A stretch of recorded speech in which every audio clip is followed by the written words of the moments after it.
റജിത, ഈ ഷൈനിയും ആ രണ്ട് കുട്ടികളും മരണപ്പെട്ടു. അതിന്റെ ഏറ്റവും വലിയ കാരണക്കാരനായ നോബിയെ ഇന്ന് പോലീസ് അറസ്റ്റ് ചെയ്തു എന്ന് കേൾക്കുന്നു. അത് ശരിക്കും കേട്ടപ്പോൾ ഒരു ആശ്വാസം എനിക്കുണ്ടായി. കാര്യം ആ കശ്മലനെ എടുക്കേണ്ടത്, എനിക്ക് ദേഷ്യം വരുന്നുണ്ടാണ്, ഞാൻ അറിയാതെ എന്റെ വാക്ക് മുറിഞ്ഞു പോയത്. അതെല്ലാവർക്കും അതായത് ഒരു ആശ്വാസം കൊടുക്കുന്ന ഒരു വാർത്ത തന്നെയാണ് ചേട്ടാ. അതായത് അദ്ദേഹത്തെ ഇപ്പോൾ കസ്റ്റഡിയിലാണ് എന്നുള്ളതാണ് നമുക്ക് ലഭിക്കുന്ന വിവരം. അതായത് സത്യത്തിൽ കസ്റ്റഡിയിലെടുത്ത അങ്ങനെയല്ല ആളുകളൊക്കെ പറയുന്നത് ഈ തന്തക്കാരനെ അങ്ങ് ഇല്ലാണ്ടാക്കണമെന്നുള്ളതാണ്. അതായത് മാതൃകാപരമായി ശിക്ഷിക്കണം. അങ്ങനെ നോബിക്കെതിരെ, ആ വീട്ടുകാർക്കെതിരെ അത്രയും നെഗറ്റീവ് കാര്യങ്ങളാണ്, കമൻറ്റുകളാണ് വന്നിട്ടുള്ളത്. അതുകൊണ്ടാണല്ലോ. അപ്പോൾ ഈ രണ്ട് പൊന്നോമന മക്കൾ, ഞാൻ സത്യത്തിൽ ആ മക്കളുടെ ചിത്രം കണ്ടപ്പോഴേ ചേട്ടാ നെഞ്ചൊന്ന് പെടഞ്ഞു പോയി എന്നുള്ളതാ. നല്ല എന്താ പറയാ അല്ലേ, ചേട്ടൻ ഇടക്ക് പറയുമല്ലോ, എന്തോ ഒരു വിളക്ക് കത്തിച്ച് വെച്ച പോലത്തെ രണ്ട് പെൺമക്കൾ. ഈ കുട്ടികളെ കണ്ടിട്ട് ഇയാൾക്ക് എങ്ങനെയാണ് ഇവരെ ഇത്തരത്തിൽ ഉപദ്രവിക്കാൻ തോന്നിയത് എന്ന് പോലും തോന്നുന്നില്ല. മദ്യവും മയക്കുമരുന്നും ഒക്കെ ഉണ്ട്, അല്ലെങ്കിൽ സ്ത്രീകളെ തല്ലുന്നത് ഒരു വലിയ കാര്യമാണെന്നാണോ നിങ്ങൾ ധരിക്കുന്നത്? അവർക്ക് ഞാൻ പറയുന്നത് ഭാര്യ പ്രത്യേകിച്ച് കൂടെ ജീവിക്കുന്ന, അതെ, ഈ തല്ലും ഇതൊക്കെ മാറ്റിവെക്കൂ. പക്ഷെ ആ സ്ത്രീ ഉണ്ടല്ലോ, കുട്ടികളെ വളർത്താൻ വേണ്ടിയിട്ട് കൃഷി ചെയ്തു, പന്നി വളർത്തി, കോഴി കൃഷി ചെയ്തു, കോഴികളെ വളർത്തി. ഈ സാധനങ്ങളെല്ലാം ചുമന്നുകൊണ്ട് ഒരു BSc നഴ്സാണെന്ന് ആലോചിച്ചു നോക്കണം. BSc നഴ്സായിട്ടുള്ള അവർ ഇതെല്ലാം ചുമന്നുകൊണ്ട് പോയി വിറ്റും പെറുക്കിയുമാണ് ഈ കുട്ടികളെ നോക്കിയത്. കുറഞ്ഞ പക്ഷം 2 ലക്ഷം രൂപയെങ്കിലും ശമ്പളം കിട്ടുന്ന ഒരുത്തനാണ്. റെഗിലെ ജോലിക്കാരനാണ്. റെഗിലെ ജോലിക്കാരനാണ്. അതെ. അപ്പൊ അവന്റെ ഭാര്യ ആയിട്ടുള്ള ഈ ഷൈനിക്ക് ഇത്രയും ദുരിതം അവിടെ അനുഭവിക്കേണ്ടി വന്നെങ്കിൽ സത്യത്തിൽ ഇവനൊരു മണഗുണാഞ്ചനല്ലേ? അവന് മണഗുണാഞ്ചനല്ല. മണഗുണാഞ്ചനം എന്ന് പറയുന്നത് കഴിവിട്ടവൻ എന്നാണ്. ഇവനെ ലോക അഹങ്കാരി എന്ന് പറയാം. ഇവനെ നല്ല ഇടി എന്ന് പറഞ്ഞാൽ പോലീസ് കൊണ്ടുപോയി കുനിച്ചു നിർത്തി കൂമ്പിനിടിച്ച് ഇവൻ ചെയ്തത് എന്താണ്, ഇവൻ ആ കുടുംബത്തിന് എന്താണ് ഇതുവരെ, ആ കുടുംബത്തിനെ, ആ സ്ത്രീയെ എന്താണ് മാനസികമായി വേദനിപ്പിച്ചത്, ഇതിലൊന്നുമില്ല പറയുന്നത്. ഞാനൊരു ചെറിയൊരു കാര്യം പറഞ്ഞിട്ട് ബാക്കി പറയാം. ഇവനെ ഇപ്പോൾ കസ്റ്റഡിയിൽ വാങ്ങിയിട്ട് ഇവനെ കുറഞ്ഞതൊരു 5 കൊല്ലം ഇവനെ ജയിലിലിടണം. ഇവനെ എന്ന് സെല്ലിനകത്ത് കൊണ്ടുവരുന്നോ പോലീസ് ചെയ്യണ്ട. ഞാൻ പറഞ്ഞ ആ വാക്ക് തിരിച്ചെടുക്കുന്നു. എൻ്റെ സുഹൃത്തുക്കള് പൂജപ്പുര സെൻട്രൽ ജയിലിൽ ജോലി ചെയ്യുന്ന സുഹൃത്തുക്കളായ പോലീസുകാരുണ്ട്. പോലീസ് ചെയ്യേണ്ട കാര്യമില്ല. അവിടെ പല തടവ് പുള്ളികളുണ്ട്. ആ തടവ് പുള്ളികളിൽ നേരത്തെ ഇൻഫർമേഷൻ പോലീസ് കൊടുത്തിരിക്കും. ഇങ്ങനെ ഒരു മറ്റവനെ ഇവിടെ കൊണ്ടുവരുന്നുണ്ടെന്ന് പറയും. മലരൻ ആ മലരനെ ഇവിടെ കൊണ്ടുവരണമെന്ന് പറയും. നല്ല കായിക ശക്തിയുള്ള ജയിലിൽ നേരത്തെ കിടന്നിട്ടുള്ളവരുണ്ട്. ഇങ്ങനെയാണെന്നുണ്ടെങ്കിൽ എങ്ങനെയാണ് ഈ കൂമ്പിലിടിയെന്നുള്ളത് അവർ കാണിച്ചു കൊടുക്കും. നമ്മൾ ചില സിനിമകളിലെ രംഗം കണ്ടിട്ടുണ്ട്. അത് യാഥാർത്ഥ്യമാണ്. ആരിടിച്ചെന്ന് പോലും അവ അറിയില്ല. ആ രീതിയിൽ ഇവനെ മുഖം മറച്ചുകൊണ്ട് തന്നെ ഇടിയെന്ന് പറഞ്ഞാൽ വാരിയല് നോക്കി ഇടിക്കും. അങ്ങനെ ഇവനെ ഇടിക്കണം എന്ന് പരുവാക്കണം. സത്യത്തിൽ ആ എന്താ പറയാ, അടക്കം ചെയ്യുന്ന ആ കുട്ടികളുടെയും അവരുടെയും ഷൈനിയുടെയും മൃതദേഹങ്ങൾ അടക്കം ചെയ്യുന്ന സമയത്ത് ഈ ഒരു വീട്ടിൽ കുത്തിയിരുന്ന എന്തിനാണ്? അവനെ അറിയാം, പുറത്തെത്തി കഴിഞ്ഞിട്ടാണ് ഇടവകക്കാര് തന്നെ ഇവനെ തീർത്ത് കളയുമായിരുന്നു. കുടുംബത്തിൽ നിന്ന് ഒരാൾ പോലും വന്നില്ലല്ലോ. ആ കുടുംബത്തിലേക്ക് ഒരു മനുഷ്യൻ തിരിഞ്ഞു നോക്കിയില്ല. മൃതദേഹങ്ങൾ അവിടെ കൊണ്ടുവന്ന് വെച്ചിട്ടേ പൊതുദർശനത്തിന് ഒരു മനുഷ്യൻ ആ വീട്ടിലേക്ക് കടന്നു കയറിയില്ല. സത്യം, ചത്തൂടെ എന്നാ ചോദിക്കണേ. ഒരു അമ്മ ചോദിക്കുന്നു, ലിസി എന്ന് പറയുന്ന ഒരു അമ്മച്ചി ചോദിക്കുകയാണ്, ഈ BSc നഴ്സിനെയൊക്കെ കെട്ടി വീട്ടിലിരുത്താനാണെങ്കിൽ ഇവനൊക്കെ എന്തിനാ കെട്ടിയതെന്നാ ചോദിക്കുന്നത്. അതെ, അതായത് സഹോദരൻ പറഞ്ഞു കൊടുക്കുന്നത് കൂടി കേട്ടിട്ടാണ് ഇവൻ ഈ സ്ത്രീയെ അടിച്ച് വല്ലാണ്ടാക്കി കളഞ്ഞത്. പള്ളിയിൽ പാതിരപ്പട്ടത്തിന് മറ്റേ അച്ഛനാവാൻ പോയവനല്ലേ ഉപദ്രവിച്ചുകൊണ്ടിരുന്ന വേറൊരുത്തെ. അവര് കുടുംബത്തിൽ പിറന്നവരായതുകൊണ്ടാണ് അവരെ അതിനെ എതിർത്തത് അല്ലേ? അതുകൂടെ നമ്മൾ മനസ്സിലാക്കണം. അല്ല, അവന് എന്തോ മൂത്തിട്ട് തിരിച്ചു വന്ന് പെണ്ണ് കെട്ടാൻ പോയതാണ്.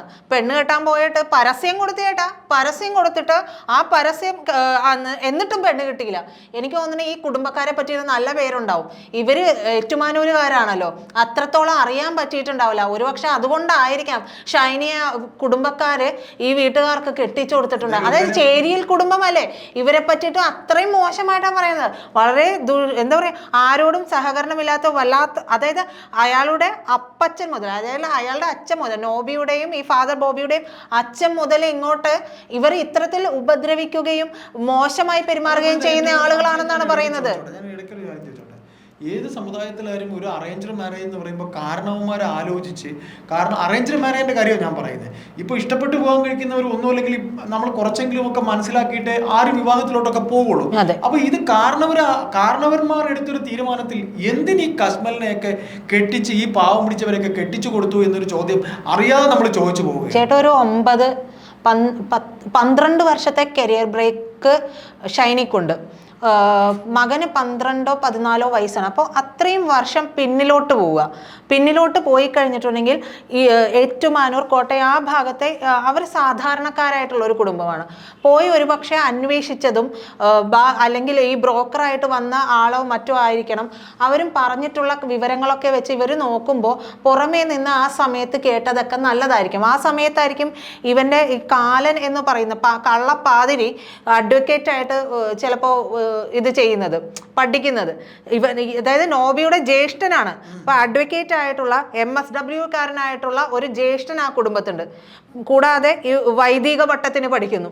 അപ്പോൾ അത്രയും നോക്കുമ്പോൾ ഒരു ക്രൈസ്തവ കുടുംബത്തിൽ നിന്ന് ഒരു അച്ഛൻ പട്ടത്തിനൊക്കെ പഠിക്കുന്ന ഒരു കുടുംബത്തിലേക്ക് മക്കളെ, ഒരാൾ പഠിക്കുന്ന കുടുംബത്തിലേക്ക് മക്കളെ കെട്ടിച്ചയക്കുക എന്നൊക്കെ പറയുമ്പോൾ ക്രൈസ്തവ കുടുംബാംഗങ്ങൾക്ക് അതൊരു വലിയ കാര്യമാണ്. അതായത് ആ കുടുംബത്തിൽ ഒരു കന്യാസ്ത്രീ ഉണ്ട് എന്ന് പറയുന്നതൊക്കെ അവർ വളരെ പ്രൗഡായിട്ടാണ് കണക്കാക്കുന്നത്. പക്ഷെ ചെന്നായാണ്, ആട്ടിൻതോലെന്നൊന്നും പറയാം, വെറും ചെന്നായാണ്, ചെന്നായി തന്നെയാണ്. അപ്പോൾ ഞാൻ പറയുന്നത് ഇവനെയൊക്കെ ഇപ്പൊ കസ്റ്റഡിയിൽ കിട്ടി എന്ന് പറയുന്നു. കസ്റ്റഡിയിൽ കിട്ടിയെങ്കിൽ പോലും എനിക്ക് സംശയം ഈ പറയുന്ന മന്ത്രി വാസവൻ ഇടപെട്ടിട്ടുള്ള കേസാണ്.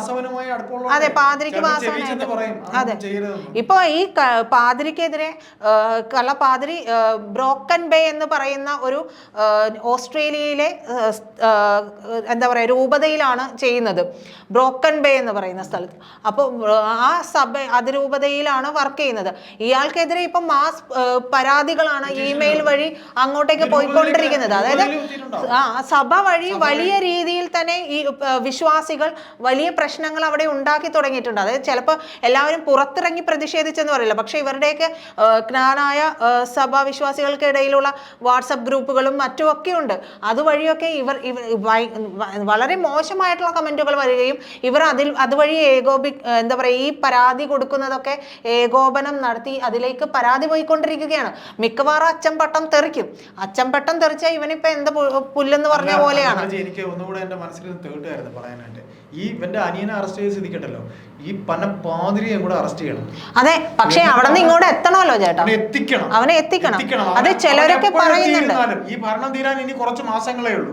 അവനിനി എപ്പോ എത്തിയിരുന്നാലും ഇവനെ പൂട്ടാനുള്ള വകുപ്പുകൾ ഈ പറയുന്ന നാട്ടുകാർക്ക് ഉണ്ടാവണം. അതിന്റെ ഒരു പദ്ധതി തന്നെ ഇവർ ഇടണം എന്നുള്ളത്. അതായത് ഈ കള്ളപ്പാതിരെയും ഈ തന്തക്കാലനെയും ജനങ്ങൾക്ക് വിട്ടുകൊടുക്കാണ് വേണ്ട. അവര് കൈകാര്യം ചെയ്തോളും, അവര് വലിച്ചു കീറിക്കോളും. കാരണം എല്ലാവരും, ഒരു മനുഷ്യൻ പോലും ആ സ്ത്രീ, ആ ഒരു അമ്മച്ചി പറഞ്ഞു എന്ന് ഞാൻ പറഞ്ഞല്ലോ ചേട്ടാ, ഒരു അമ്മച്ചിയുടെ കാര്യം നമ്മൾ കൊടുത്തിരുന്നു. ആ അമ്മച്ചി പറയുന്ന കാര്യം അപ്പൊ പറയാ, സാധാരണ ഒരു സ്ത്രീ ഇത്തരത്തിൽ പോവുകയൊക്കെ ചെയ്തിട്ടുണ്ടെങ്കിൽ ആ സ്ത്രീയെ പറ്റി ഒരു മോശം കമന്റ് ഏതെങ്കിലും ഒരു ഭാഗത്ത് നിന്ന്. പക്ഷേ ഇത് ഷൈനിയെ പറ്റി ഒരാൾക്ക് പോലും, ആ കുഞ്ഞുങ്ങളെ പറ്റി ഒരാൾക്ക് പോലും മോശമായിട്ട് ഒരു വാക്ക് പറയാനില്ല. അവരെ തല്ലുമ്പോൾ അവര് കരച്ചിൽ പോലും വിളി വരുന്നില്ല. ഇല്ല, ആ കുട്ടികളാണ് കരഞ്ഞുകൊണ്ടിരുന്നത്. ആ കുട്ടികൾക്ക് നേരെയും ഈ പാതിരി മോശമായി പെരുമാറാൻ ശ്രമിച്ചു എന്നൊക്കെയുള്ള തരത്തിലുള്ള കമന്റുകളൊക്കെ വരുന്നുണ്ട്. ഒന്ന് ആലോചിച്ച് നോക്കൂ. ഈ സാധനത്തിനെയൊക്കെ എന്തിനാണ് അച്ചംപട്ടത്തിന് വിടുന്നത്? എന്ത് കാര്യത്തിനാണ് അച്ചംപട്ടത്തിന്? ഈ നല്ല രീതിയിൽ പ്രവർത്തിക്കുന്ന കന്യാസ്ത്രീ വൈദിക സമൂഹത്തിന് പേരുദോഷം ഉണ്ടാക്കാൻ മാത്രമല്ല ഇതുവഴി കഴിയുന്നുള്ളൂ. അതാ പറഞ്ഞത്, നല്ല രീതിയിൽ പ്രവർത്തിക്കുന്ന എത്രയോ പേരുണ്ട്. അവർക്കൊക്കെ ഇയാൾ വഴി ഒരു കളങ്കമാവുകയല്ലേ. എത്ര പേര് പറയും അച്ചംപട്ടത്തിന് ഇതൊക്കെ തന്നെയല്ലേ നടക്കുന്നത്. അല്ലെങ്കിൽ ഇത്തരത്തിൽ മറ്റൊരു വിശ്വാസത്തിൽപ്പെട്ടതാണെങ്കിൽ അവർ പറയാം അവർക്ക് ഇങ്ങനെയൊക്കെ തന്നെയല്ലേ, ഇതിലൊന്നും ഒന്നുമില്ല. അതായത് വിശ്വാസത്തെ പോലും ചൂഷണം ചെയ്യുന്ന ഇവന്മാരെ കൊണ്ട് സാധാരണക്കാർക്കുണ്ടാകുന്ന വിശ്വാസം പോലും നഷ്ടപ്പെട്ടു പോകുന്ന ഒരവസ്ഥയുണ്ട്. അപ്പോൾ ഈ സഹോദരിക്ക് നീതി വാങ്ങിക്കൊടുക്കുന്നത് വരെ മാസ് പെറ്റീഷനുകൾ പോകുമെന്ന് തന്നെയാണ് നമുക്കറിയാൻ കഴിയുന്ന വിവരം. കാര്യം നമ്മൾ പറഞ്ഞ് അവസാനിപ്പിക്കുമ്പോൾ ഒന്ന് മാത്രമേ പറയാനുള്ളൂ, പ്രീതനെ പറഞ്ഞ് അവസാനിപ്പിക്കുക. അതായത് എനിക്കൊന്നേ പറയാനുള്ളൂ, ആൾക്കാർക്ക് എന്തായാലും അവരെ രക്ഷിക്കാൻ കഴിഞ്ഞില്ല. ആ കുടുംബത്തിലെ ആ 2 കണ്ണുപോലത്തെ കുട്ടികളും അദ്ദേഹത്തിന്റെ പാവം ഭാര്യയും പേര് ഷൈനി എന്ന ആ യുവതിയും മരണപ്പെട്ടതിലുള്ള ഇപ്പോഴുള്ള നിങ്ങളുടെ മനസ്സിന്റെ ആ വേദന ഈ 2 ദുഷ്ടന്മാരെയും പൂട്ടുന്നത് വരെ നിങ്ങൾ അതിനുവേണ്ടി നിൽക്കണം എന്ന് തന്നെയാണ് പ്രിയപ്പെട്ട നാട്ടുകാരോട്, അവിടുത്തെ നാട്ടുകാരോട് നമുക്കും ഈ പബ്ലിക്കിനും പറയാനുള്ളത്. അത്രയേ ഉള്ളൂ. അത് നിങ്ങൾ എത്തിക്കുക. നിങ്ങൾ അതിന്റെ ആ കാര്യം ആ ഒരു പ്രക്രിയ ആ 2 എണ്ണത്തിനെയും പൂട്ടുന്നത് വരെ ഈ ഒരു പഞ്ചോടുകൂടി തന്നെ നിൽക്കണം എന്നാണ് പറയാനുള്ളത്.